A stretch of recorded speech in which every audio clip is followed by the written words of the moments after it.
Bab 560. Keluarga Mo. Sheila King berbisik di telinga Clara Xiao dan mengucapkan beberapa patah kata. Pipi putih Clara Xiao tiba-tiba memerah, tetapi pada akhirnya masih mengangguk.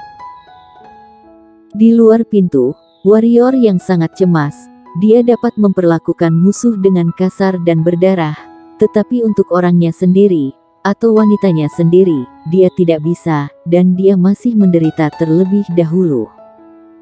Setelah waktu yang lama, pintu akhirnya terbuka. Melihat kedua wanita itu aman dan sehat, warrior yang menghela nafas lega, berjalan ke arah kedua wanita itu, dan berkata, kalian baik-baik saja kan? Kami memaafkanmu, kata Sheila King. Warrior yang terkejut sejenak, dan kemudian dia sangat gembira, tetapi dia dengan cepat menyingkirkan kegembiraan di wajahnya. Dia tidak bisa kelewatan, atau dia mungkin sangat senang dan sedih nanti. Warrior yang menekan kegembiraan di hatinya dan mengulurkan tangan kedua wanita itu. Dia hanya ingin memeluk kedua wanita itu, tetapi Sheila King memblokir warrior yang dan berkata, kejahatan besar dimaafkan, tapi kejahatan hidup tidak bisa dihindari. Mulai besok, dalam 1 tahun, kamu tidak bisa tinggal bersama kami di ruangan yang sama. Pada akhirnya, wajah Sheila King memerah. Mendengar itu, warrior yang tersenyum pahit, tetapi segera dia ingin membukanya, karena itu berakhir berkali-kali lebih baik dari yang dia pikirkan.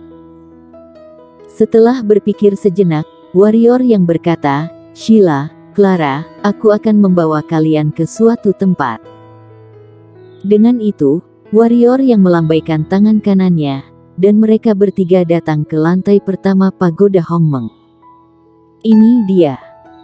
Clara Xiao dan Sheila King melihat segala sesuatu di sekitar mereka dengan kaget. Ini adalah rahasia terbesarku. Warrior yang berkata, kita berada di menara. Ini adalah lantai pertama. Dunia ini seukuran benua kita. Mendengar ini, wajah kedua wanita itu, Sheila King dan Clara Xiao tergerak, dan kedua wanita itu melihat sekeliling. Benar saja, dengan kekuatan mereka tidak bisa melihat kepala mereka. Warrior yang memperhatikan pergelangan tangannya, dan sayap jangkrik muncul di tangannya. Warrior yang menyerahkan sayap jangkrik kepada Clara Xiao, berkata, Clara, coba lihat cocok atau tidak. Melihat sayap jangkrik, Clara Xiao memancarkan sentuhan kegembiraan di matanya, dan dia tidak sungkan. Dia mengambil pisau dan melambaikannya. Ruang di depannya seperti selembar kertas yang disayat oleh pisau tajam retakan hitam kecil muncul di depan mereka bertiga. Pisau yang bagus, Clara Xiao memuji. Warrior yang tersenyum dan berkata, apakah kamu menyukainya? Clara Xiao mengangguk. Warrior yang melambaikan tangan kanannya, dan baju besi Raja Manusia muncul di depan Sheila King, mengatakan, Sheila King, baju besi ini diberikan kepadamu.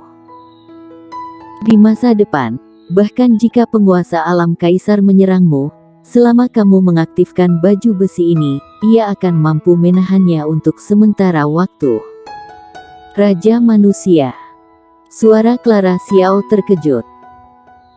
Sheila King mendengar kata-kata itu, sentuhan emosi muncul di hatinya, dan kemudian dia menggelengkan kepalanya dengan cepat, dan hendak menolak. Warrior yang berkata, jangan menolak, benda ini bagiku tidak ada gunanya, karena tubuh fisikku tidak lagi lebih lemah dari itu. Sheila King ragu-ragu, lalu menyimpannya. Pada saat ini, warrior yang menghentikan kedua wanita di lengannya, wajah kedua wanita itu memerah, tetapi mereka tidak melawan. Sheila King berkata, dikatakan sebelumnya, dalam 1 tahun, kamu tidak boleh bersama kami. Aku ingat kamu berkata mulai besok, artinya, hari ini boleh saja. Dua wanita. Mereka bertiga tidak melakukan apapun di dunia di menara. Sheila King sudah hamil, dan warrior yang lapar dan haus dan tidak mau memindahkannya. Dan karena Sheila King ada di sana, Clara Xiao tidak ada hubungannya dengan warrior Yang. Mereka bertiga meninggalkan dunia pagoda Hongmeng setelah hanya bermain-main di menara, karena bala bantuan yang disebutkan oleh warrior yang datang ke Sekte Pedang. Aula Taiking. Begitu warrior yang memasuki Aula Taiking, dia melihat beberapa sosok yang dikenalnya.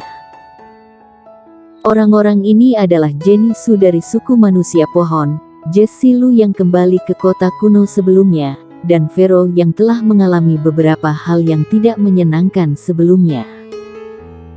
Melihat Vero Ding, hal ini membuat warrior yang terkejut, karena dalam ekspektasinya, seharusnya hanya ada kota kuno dan suku manusia pohon.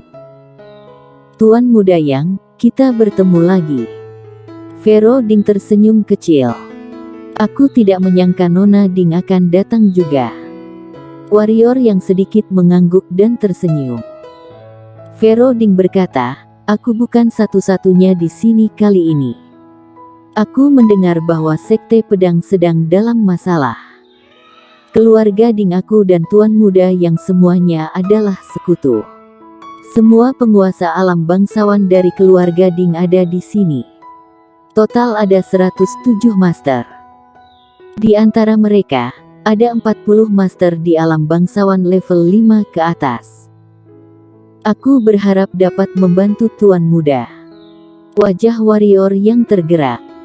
Dia tidak menyangka Vero Ding akan membawa seluruh alam bangsawan dari keluarga Ding, yang menandakan bahwa pihak lain ingin mengikatkan keluarga Ding dengannya. Itu saja. Ketika dirinya berpikir tentang warrior yang sedikit, dia mengerti. Pihak lain seharusnya tahu bahwa dia memiliki seorang guru, jika tidak, pihak lain tidak akan pernah melakukan ini. Terima kasih Nona Ding atas bantuanmu, kata warrior Yang. Seharusnya. Vero Ding tersenyum dan melangkah ke samping, lalu matanya jatuh ke sisi Sheila King dan Clara Xiao. Aku melihat kedua wanita itu, lalu melihat warrior yang lagi, tidak tahu apa yang dipikirkan. Kali ini kota kunoku juga membawakanmu hadiah yang luar biasa. Jessie Lu tersenyum, saat kamu kembali ke Sekte Pedang, kota kunoku telah membunuh semua prajurit dari Legiun Penelan Jiwa. Kecuali 2 pemukiman, semua kekuatan yang terkait dengan kota kuno dan Julian Luo telah dieliminasi. Ekspresi semua orang di lapangan berubah, termasuk warrior Yang. Dia telah mempelajari betapa kuatnya Legiun Penelan Jiwa. Bagaimana kota kuno ini bisa membunuh 90.000 tentara Legiun Penelan Jiwa dalam waktu sesingkat itu. Selain 2 pemukiman di kota kuno, segala sesuatu yang berhubungan dengan Julian Luo telah dihapus. Bersambung.